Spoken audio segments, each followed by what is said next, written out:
You will sleep better than you have ever slept. You've never been this relaxed. Are you ready to change your life? I'm Rusty Diamond, certified hypnotist. You don't need to leave your house. You can stay in your bed. You can stay in your favorite chair.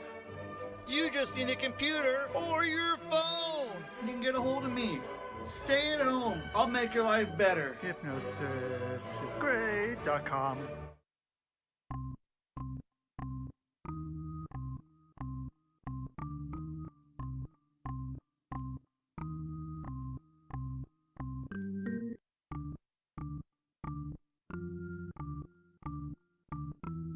It's Rusty Diamond, motherfucker.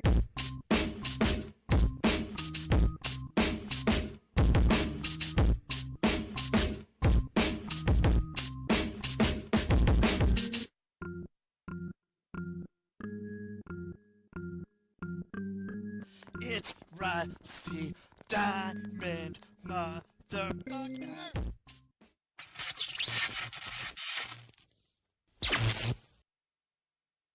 Yo, man.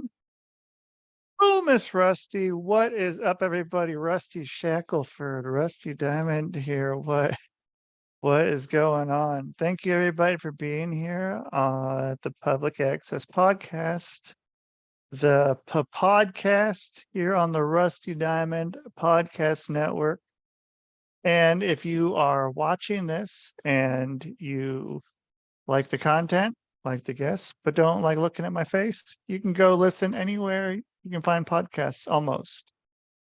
And if you are listening to this, there's a podcast version, and that is on Rumble, and that is on YouTube, maybe some other places. I don't know. I don't know who's putting my shit up or sharing my shit, but it's cool. Have fun with it. Yeah. And so, yeah, thank you everyone for doing that. And if you want to find out about me, it is rustydiamond.net or hypnosisisgreat.com. And if you want to find out about my guest, I have my special guest right here and right now. And my special guest right here and right now is Mike Martin. How you doing? Oh, I think you're still muted. I gotta. There you There we go. go. I'm doing fantastic today, Rusty. How you doing? Hell yeah, I'm doing all right, man. I can't complain. Just got to go to the pool kind of thing. It's not really a pool. It's like a mix between a pool and a hot tub, I guess. And so, Nice. yeah, not a bad way to start. And you're out. You know, I like that you just get to do that. You get to be just out in the world every You, time I'm talking with you. you got to live what you do, right? And Right. it's what I do. I'm actually enjoying a nice 0 day, which, if you're not into the hiking terminology, is basically a day off. I'm out on the Iron Bell Trail getting ready for a huge event tomorrow. So What's that event? I am lining up some work with the Detroit International Wildlife Refuge to Oh, shit. to host some guided meditation hikes. Oh, damn, hell yeah. All right.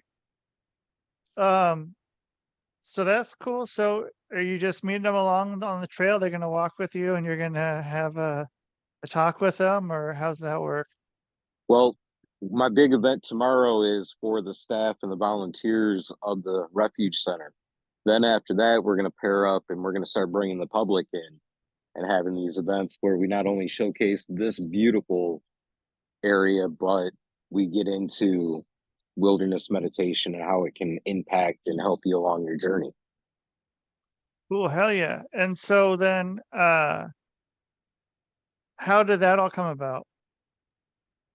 You know what? I was battling with my limiting beliefs one day. I was like, man, this is something that it's cool to me, but I don't think anybody's going to be interested in. And I sat down and I threw out some emails, and lo and behold, they responded like literally 2 hours later.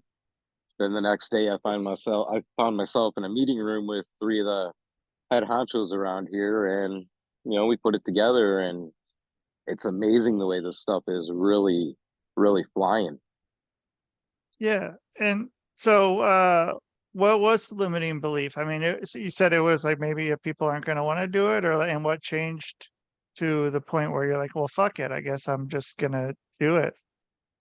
It's one of those things where, like, for me, I look at things through my own little warped lenses at times where, you feel like no matter what you do, it's just not good enough, and it's just time to give up.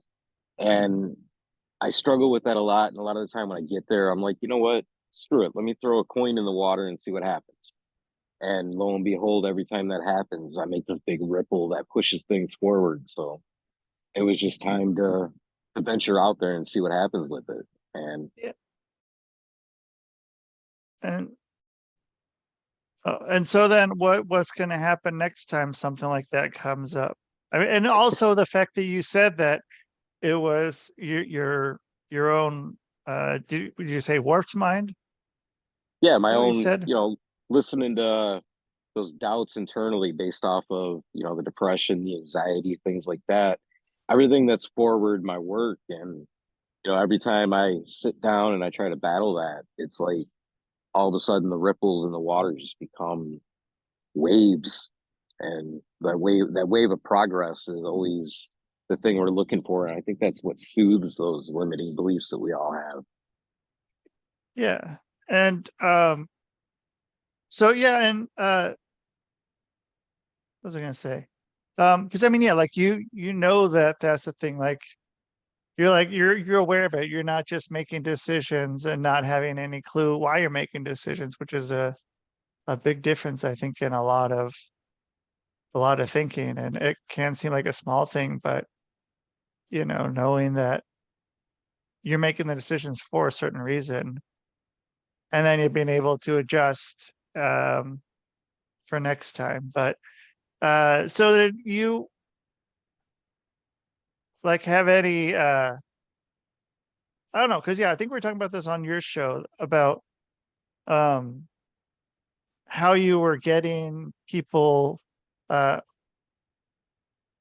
what wilderness people, well, I don't know what I would call, because you have a different group, and it's a different group that I wouldn't expect that would be so into what you're doing. But like the fact that you're able to kind of bridge that gap, I like that a lot. And or was there a gap even? Was the gap just something completely put up, or was there actually kind of a gap and it still needs more education on that end?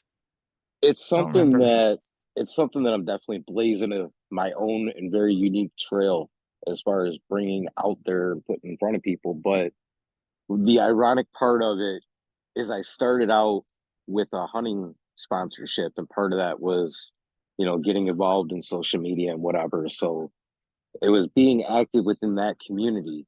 But as I launched my podcast, I started getting more and more guests that were outside of the outdoor community who were interested in it, but they were scared.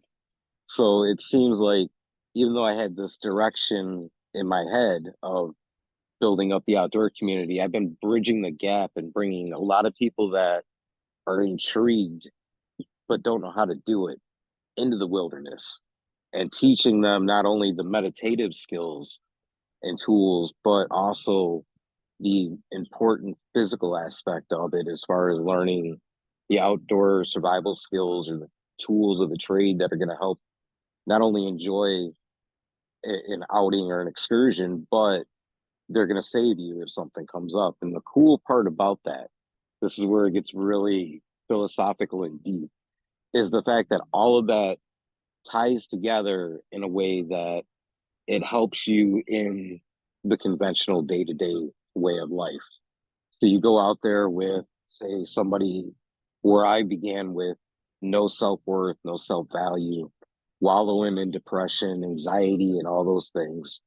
You get out and you start to physically do something that we all take for granted, starting a fire. We think it's just simply gathering a bunch of twigs and lighting a match, but there's so much more that goes into it. You're actually nurturing something to life. and you can philosophically kind of see that it's building this ability within yourself to nurture yourself along. So when that depression or that anxiety or the adversities of life come up, you can look back at that skill and that ability, and it'll start to help you figure out how to overcome the obstacle. I know how to build a fire. Right. I know how to build a fire, man. Like, So not yeah, only then are you able to cook, a meal or clean some water, but on a cold night, you can keep your family or yourself nice and warm, comfortable, safe, and look at that and go, man, I did that. And it's yeah, something nobody can take away.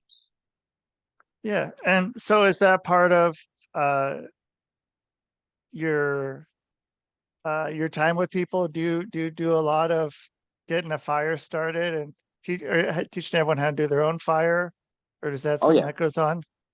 That's something that we get down and we step away from the idea of lighter fluid and a match to start a fire. We actually get in with, a fire starter. We'll go collect some tinder and we'll build a tinder bundle, and then we'll get the fire started.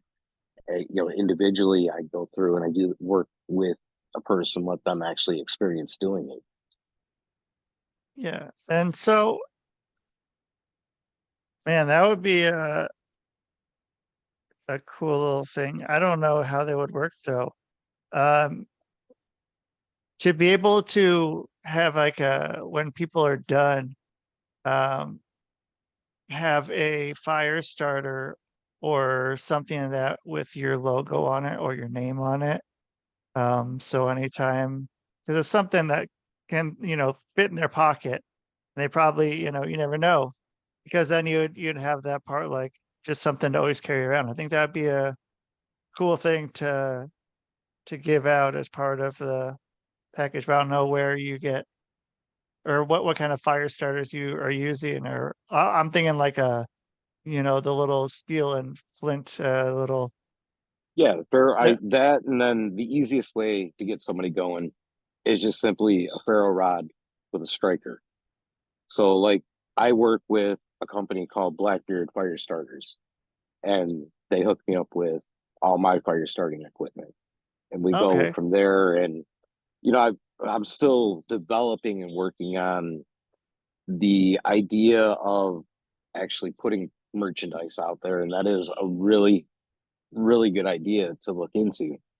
Well, even just for the people who are, you know, yeah, I mean, merchandise, if you want to go, like make it into the branded, the Mike Martin edition, fire starter here, man, like, and go that way. But yeah, I mean, even just something as like a small line of it, the Mike Martin edition that everybody only gets if they are um, on an excursion with you. What do you Right. call it? What do you call it when people go with you? What's your We word you use? call we call it a mindful meditation hike. Okay, so So mindful.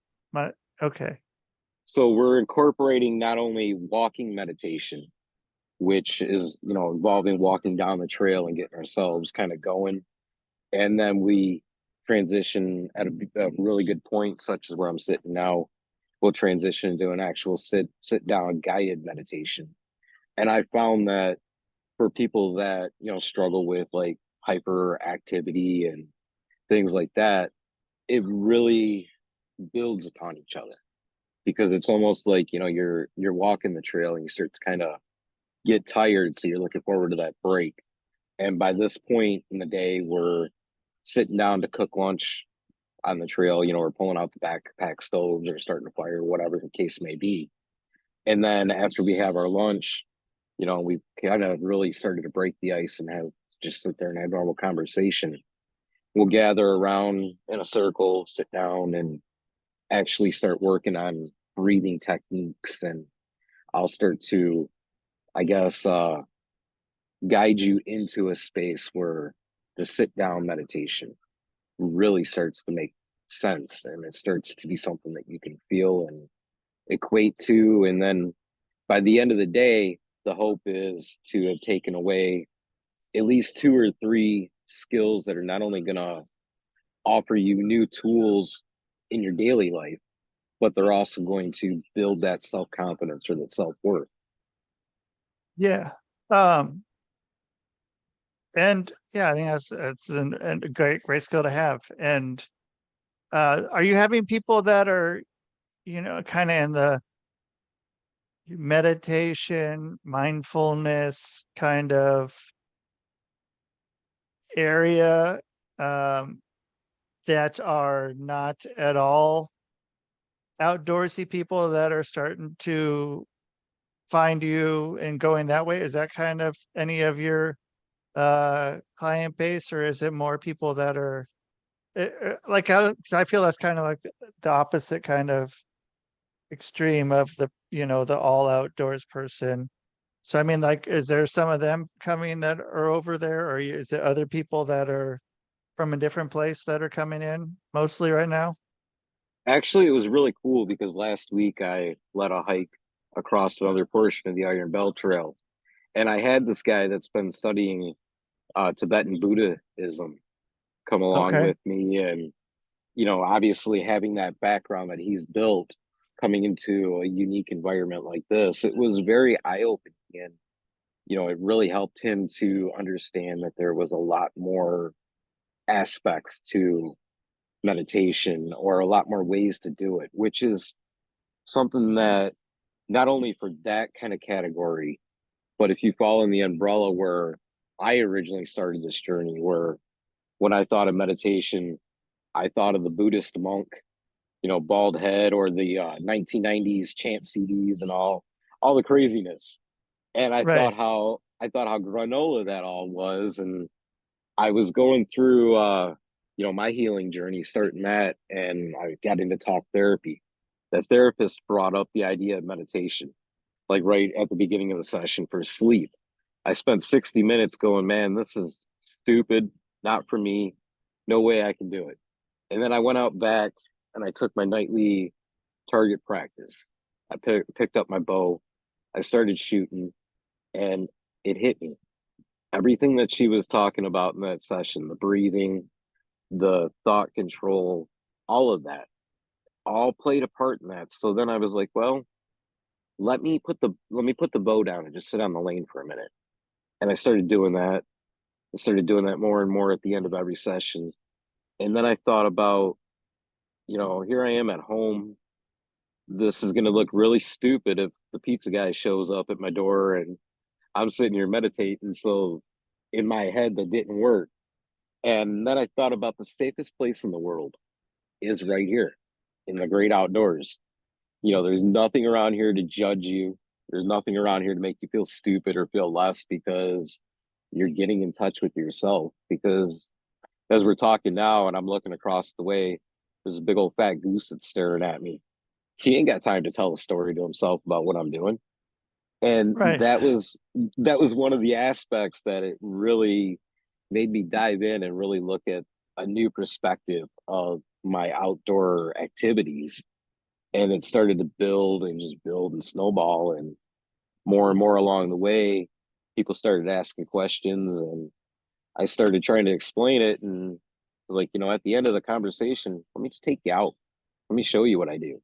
And that's how this whole thing came about, as far as transitioning from the digital world of podcasting and making content to now we're on the cuff of leading not only meditative hikes here at the wildlife refuge in Detroit, but all throughout the Midwest and beyond, I guess.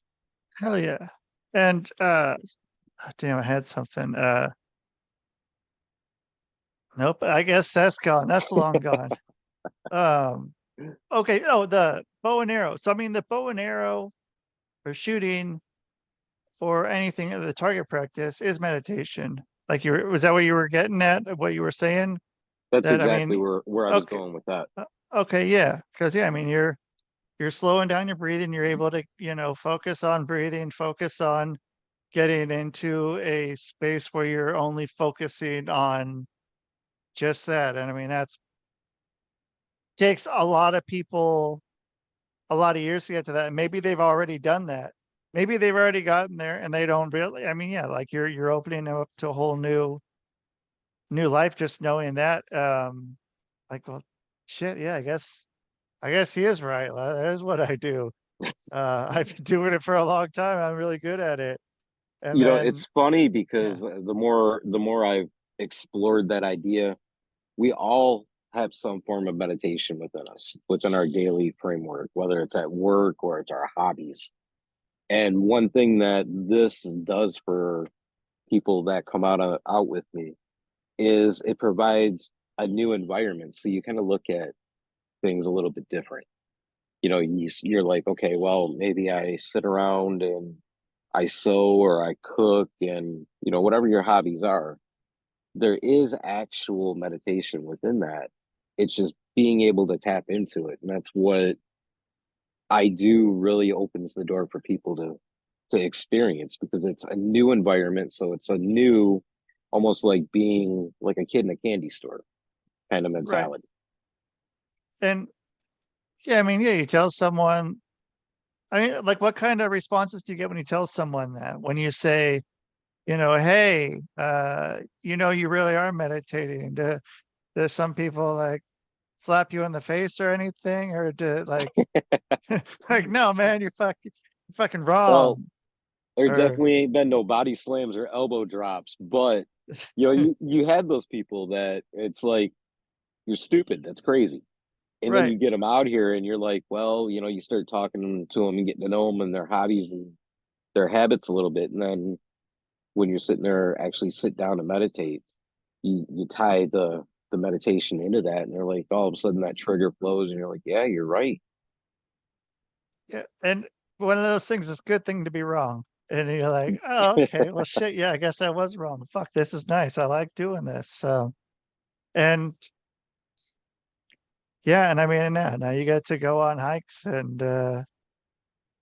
just do what you're doing normally, and Right. you know, And you know, sometimes yeah, it's that being wrong is like the pivot points in life, kind of like represents the fork in the road where I can go left and continue to do what I'm doing and you know just spinning my tires in the mud. I go right, and I got this whole new avenue and perspective that really is just built upon the best aspects of what I've already been doing. So it's not like it's so much of a life changing as far as I've got to restructure my life, I've got to rebuild and retool everything. It's already just building upon the chapter that you've already written. yeah, it's just going a different way. It's taking a Right. different way to the store or whatever, like, yeah, and it's okay. It's okay. Like, okay, yeah, shit.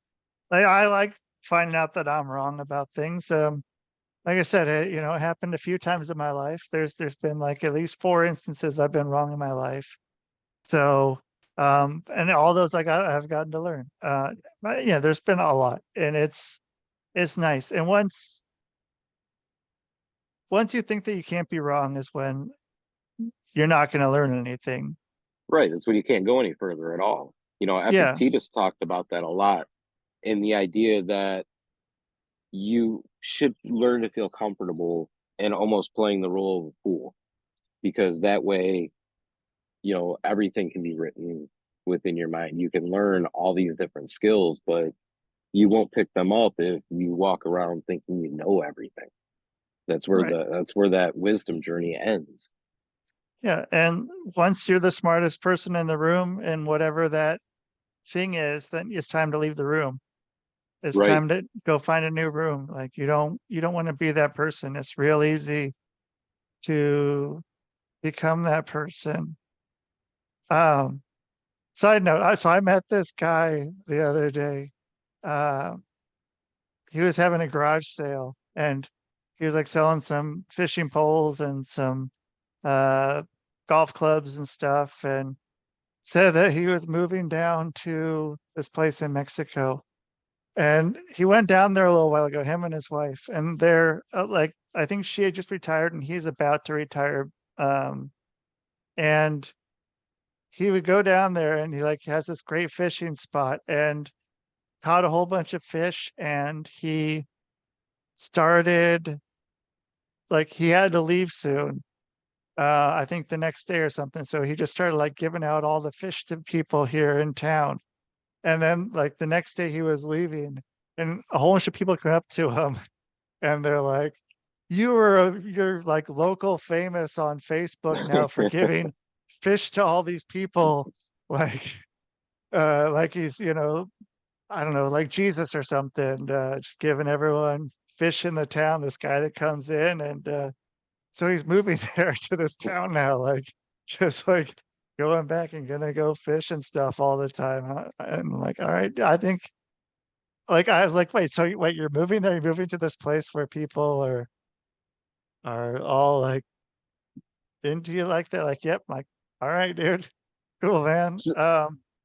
But That's a great story though, because I mean, in reality, a lot of the time, like I'm sure from his perspective, it was just I need to get rid of these fish and yeah, whatever. But it's moments like that when we kind of stumble upon someone else's generosity and they're not even thinking about it, that actually impact our lives and kind of help us to find the starting point for the next chapter of the book of our life, really. And yeah, that's something that for me came about after a blotched suicide attempt. I out in the woods, tried and ended up surviving, woke up the next morning, walked out back to my truck, and I just happened to turn on a podcast that they were talking about Stoic philosophy. It shifted my entire point of view from, right now I'm terminal and I'm going to die, to, man, the situation sucks. But if I overcome it, think about the impact that that's going to have on the people around me for seeing that example. And then it kind of came into this idea of community where, yeah, through my journey and the knowledge and the wisdom that I've picked up, I've kind of built this unique service that can help impact somebody. And whether it's just for a fun day or it's that life changing moment, then, there's something to be said about a journey like that. And especially when you come about it in that moment where you're not looking for that third thing. I'm sure that guy wasn't looking to become Facebook famous. It was just simply, hey, right. I got to do this. And that's where, a lot of us that really mean and that there's meat behind what we're doing, that's where we come from. Is we're not looking for that third thing. We're looking for the fact that this is something that, my cup is full, so it's overflowing. Let me, you know, hand it off to whoever is looking for it and needs it. Right. And pretty much literally. I mean, yeah, like Exactly. you could have had nowhere else to go. Like it's what you could throw the fish away or, give them away. And yeah, it was just, I mean, I don't know, like one, you can't really find a way to know when that life-changing thing is going to come for someone. It just sort of happens when it happens. And like you can kind of set yourself up to be there, but not fully, I guess. Like, um, yeah, just sort of is there what is there. And um, so how'd you choose that podcast? Did it randomly come on after another podcast, or did you see something that struck Well, something with you? through that, or especially in that phase of my journey, it was like one of those little things that I did religiously.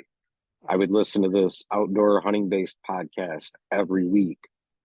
And, that morning they just happened to have that particular person as the guest and had nothing to do with hunting or anything like that. It just, the energy was right there. That was what I needed in that moment to get the journey to get back on my feet started.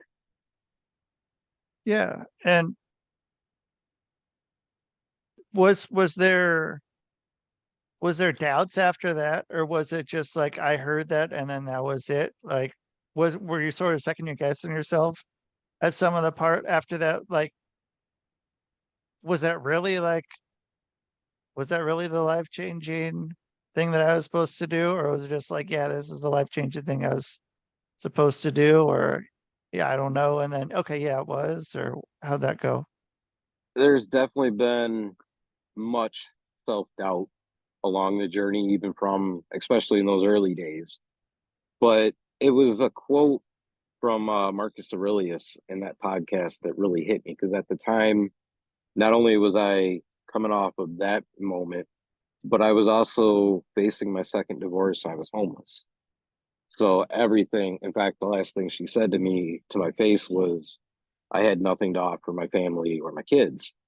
So, in that situation, the biggest quote that smacked me in the face was Marcus Aurelius from Meditations about adversity, and how adversity is an opportunity to highlight and showcase who you are inside, to find out. And I thought, trial by fire, if I could raise myself back up from this as a father, my kids would see so much more than just what my ex-wife said. And that was the starting point. And then, like I said, there was a lot of self-doubt, and that I still carried and fumbled along until I came across a quote from the Native American healer Bearhart, which went something like, there's many forms of death. You don't have to physically leave the body in order to let go and leave behind something that no longer serves you. And to me, that was kind of like the representation of waking up the next morning. All those things that no longer served me or needed to be a part of my life were left there in that field. And once I started to embrace that, that was where I started to really put all the different waypoints together and build that path, which started to write the chapter that I'm currently enjoying right now, and taught me to learn how to celebrate life, not only obviously through the time I spend out here, but also with that, with new relationships, with the relationship with my kids, and just all around the full circle of my life found balance. And how how have they noticed your change? How have like your kids, if you don't, I don't know if you want to talk about that or Well, I mean, I've got four. Two of them still kind of refuse to see the changes, the shift in life. But as for the younger two, my youngest daughter was most impacted by that, because I hadn't been a part of her life for Mm. a good 8 years, up until a few years ago when I finally located her and reached out to her. Now, my youngest son, I mean, he always kind of had his way of finding the best in me anyway, but to be able to really see that in his eyes and really experience that, really feel it, it is something that I still to this day struggle to really put words behind. yeah. And have have you been able to talk to them about this and kind of like show them what you're doing? Or like take them out and do what you're doing, or are they either receptive to that, or are they still like, It's oh still a wait, work in progress. Some of them are, well, my youngest is very open to the outdoors because he knows it's a very important aspect of my life. The other three are still kind of like on the fence, as if it's something that coincides with them personally and how they enjoy life, if they feel comfortable enough to come out. So we've been out a few times, and I've we've explored, but getting the commitment there to really do it all the time, it's still a struggle. yeah. Um, and so like what I don't know. So like if you have somebody that is hesitant, I guess hesitant but open-minded about what you're doing, how do you work with that? Where's your kind of deal We on start that? simple, start very, very simple, very, very basic. Like the idea, I want to go out, and they reach out to me and want to set up a hike. We'll talk about not only their fears or their concerns about going out, but we'll also talk about their physical ability and look at how we can get to the level or the adventure that they want to do. So if that means something as simple as a walk around the park together to get you to touch the ground and experience that and start building those seeds of confidence, then that's what we do.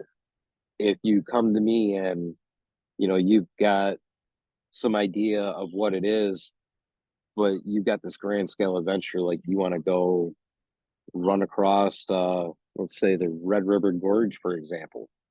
It's a little bit strenuous climbing up a mountain, so we might do something a little simpler just to see where you're at, get that reality check in there, because it's one thing to dream, it's another thing to do. And when you get caught in the middle of in between the two, you do put yourself at risk, and you do not only physical risk in the adventure, but you put yourself more at an emotional risk of knocking yourself off the path. So being able to guide them step by step through the journey to getting to, say, the top of a mountain, it's something that you really got, that I consider and that I really work through and explore with the individual. So all these journeys or excursions are very personalized. Okay. And I think that's important. I'm working on that right now, actually, with you know, it's real easy to generalize a group of people, and especially when you're doing some sort of I don't know I don't know if healing's a good word or whatever, you know, bettering yourself somehow, I guess, whatever phrase you want to use. But yeah, to think that like there is kind of a general, I don't know, general baseline for everyone, sort of, but not really. And then like the more like you really want each one personalized, Right. and because that's where whoever you're working with is going to get the best output and the best input as well, I guess. But yeah, that's where You they're know, gonna, yeah, go ahead. it comes to mind the thought of just how many people approach the Appalachian Trail. And I want to walk the whole length of the Appalachian Trail, but then there's that small percentage that actually get through it. And this is something that I've been really starting to research, because it's on my bucket list here for the next couple of years to get ready and to actually be prepared and go do. But it's that large portion of the pie that, it sounds like such a good idea. I don't really know exactly what I'm getting into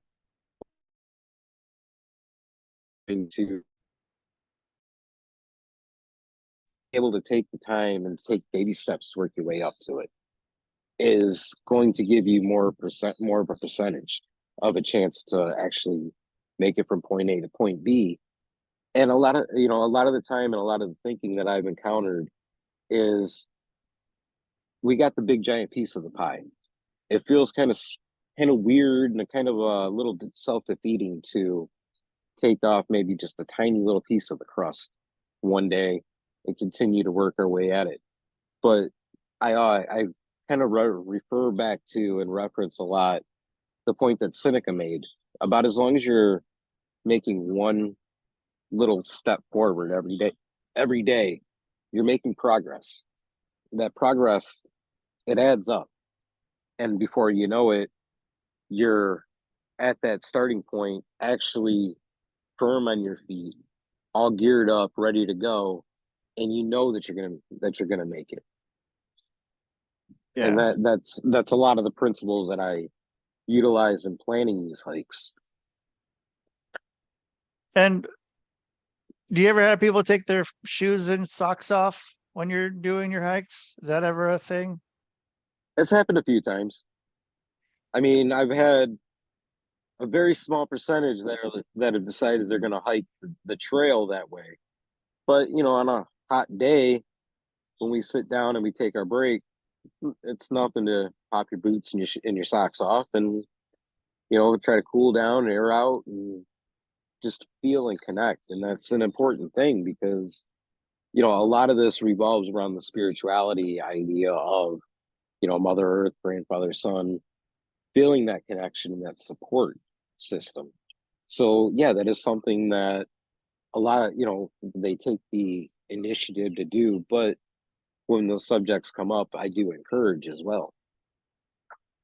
Yeah. Then as far as food, so when you're on your hikes and or whatever it may be that you're doing on this day, are you providing food? Are people bringing their own food, or how's that work? Sometimes it's a combination of things. I mean, I've just got my simple little pack with me right now, but today lunch is going to be an instant taco, All right.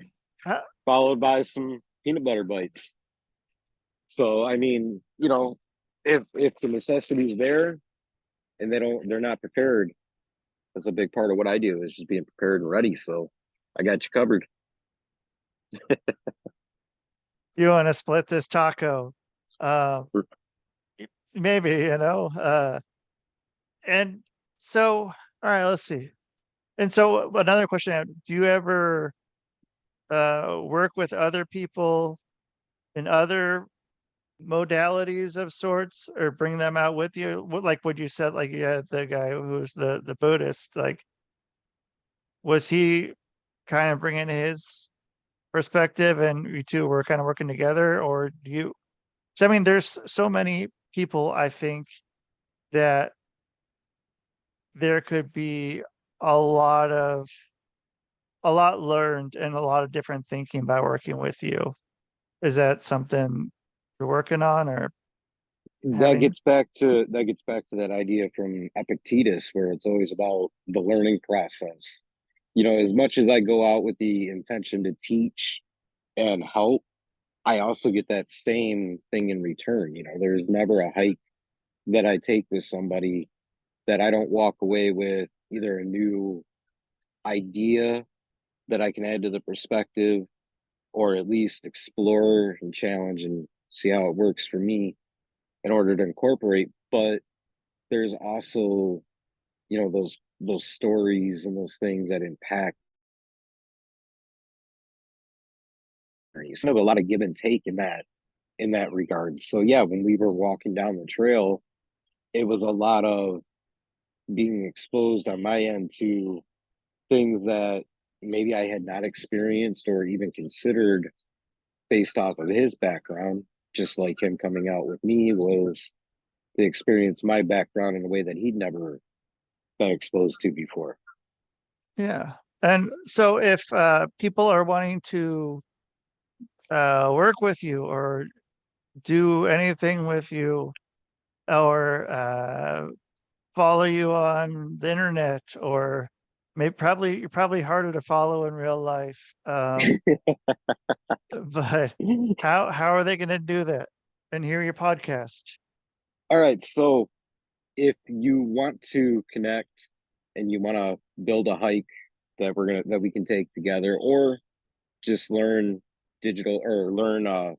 wilderness meditation and meditation practices at all, you can swing over to projectmindfullyoutdoors.co and you can sign up for a free trailhead call. That's where we'll connect and we'll talk about and we'll start making plans, get a feel for what it is that you want to do, and we'll make it happen. Now, if you're looking for digital ways to follow my adventures, you can swing over to Facebook and look up Project Mindfully Outdoors _PC. You can look up author Mike Martin, or what I'm really encouraging people to do now on Facebook is join my wilderness meditation group. So you just type in Project Mindfully Outdoors Wilderness Meditation Group and feel free to join. Then we're of course on Instagram, Project Mindfully Outdoors, TikTok, Project Mike Martin, Patreon. You can look up Project Mike Martin. What else is there? There's so much out there. YouTube, you can find me, Project Mindfully Outdoors, the podcast, and the overall project obviously is called Project Mindfully Outdoors, which is going to be relaunching at the beginning of next month. And that'll be able to be found on wherever you're getting this great podcast or anywhere else. Awesome. Cool, man. I just wrote that down so I can I think I have it on here too, but I was just making sure I had that too. But dude, thanks for being on. Happy to get to talk to you again, and thanks for coming on my show. And go back and check out my episode on his show. And go from there, man. I didn't talk about your book. Uh, didn't didn't even get to your book, That's all but right. We're still working on the book anyway. cool. Okay. All right. Well, yeah, dude, thanks a lot for being here. I appreciate talking with you. And yeah, I'll get you back here sometime in the fall once I'm back in the swing of things. Sounds good. Thanks for All the right. time and thanks for celebrating my journey with me. Absolutely, buddy. All right.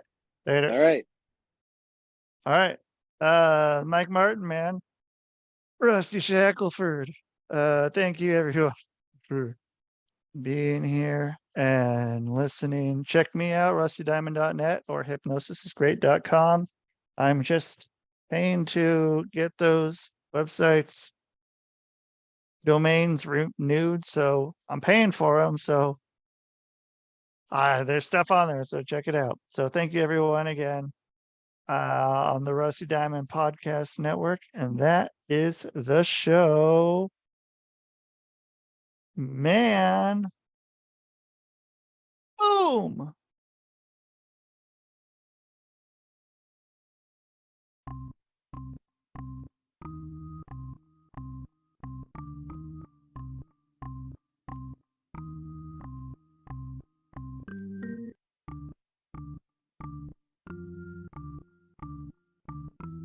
It's Rusty Diamond, motherfucker.